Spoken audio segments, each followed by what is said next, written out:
Guys, এটা হচ্ছে যে আমার পাখি। তো আজকে ঘরের মধ্যেই ঢুকে আছে, আজকে একটু ঠান্ডা পড়তেছে, তো তাই আজকে এখানে বাসার ভিতরে ঢুকে আছে। এতক্ষণ তো ভিতরেই ছিল, এখন বাইরে বের হইছে। এখানে খাবার টাবারও দিয়ে দিছি, আর ও ঢুকে আছে এখন, বের হচ্ছে না।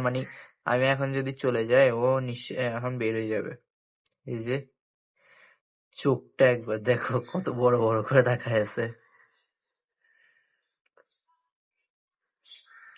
ও দাঁড়ায় যে এখানে আর কি।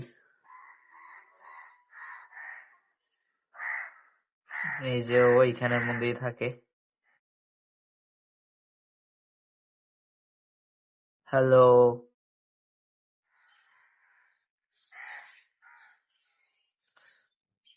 ওকে, টাটা।